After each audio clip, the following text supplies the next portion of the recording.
They say the eyes are wrong, too bright, too still, like moons caught in skin. The night I finally saw them blink, I understood why no one who meets them ever stays in the mountains. I grew up hearing about the moon-eyed people as a joke, old-timer stories told around campfires, warnings parents used to keep kids from wandering too far into the woods after dark, pale figures living deep in the Appalachian hills, eyes so sensitive to light they only came out at night. I didn't believe any of it. Not until the summer I worked a seasonal job surveying land near an abandoned mining settlement in western North Carolina. There were 3 of us assigned to the area, but I was the only one staying the full week.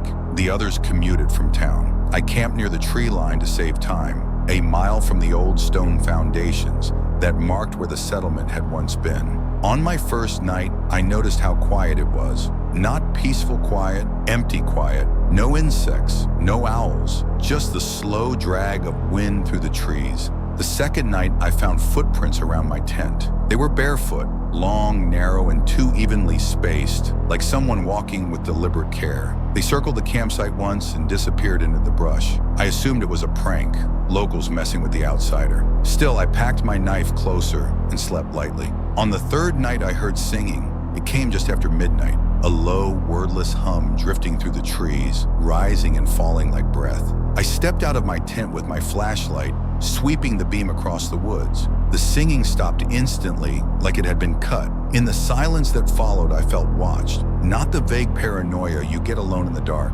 This was focused, heavy, like eyes pressing against my skin. My flashlight caught movement between the trees, pale shapes retreating just beyond the reach of the light. I told myself it was deer. I said it out loud, even laughed a little, but my voice sounded wrong out there, like the forest didn't recognize it. The next day, I found the old mine entrance. It was half collapsed, hidden behind briars and moss-covered stone. The air coming from it was cold, unnaturally so, and smelled faintly of damp earth and something metallic.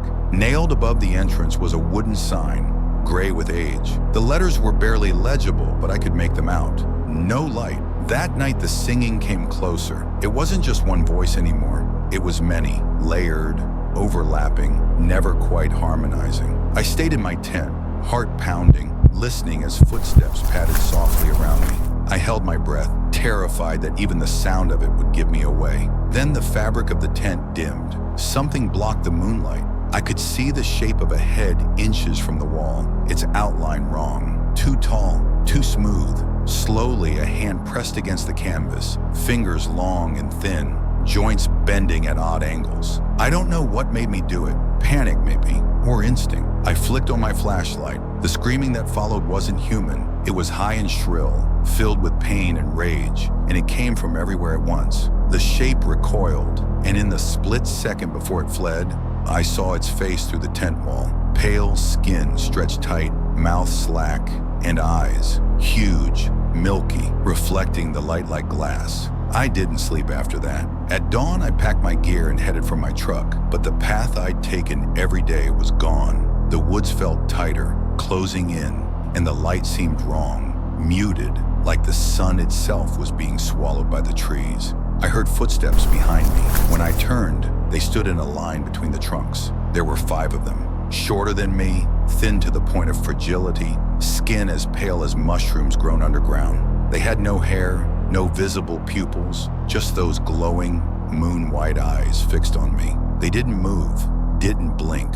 They only tilted their heads, listening to something I couldn't hear. One of them opened its mouth and whispered my name. I ran. I don't remember how long I ran or how I found the road, only that when I collapsed onto the asphalt, the sun was high, and the woods behind me were silent again. I quit the job that day. I told myself it was stress, lack of sleep, imagination. But sometimes late at night, when the room is dark and the moonlight spills through my window, I feel that same pressure on my skin. And I swear, just before I turn on the light, I see them standing at the edge of my vision, waiting for me to make the same mistake twice.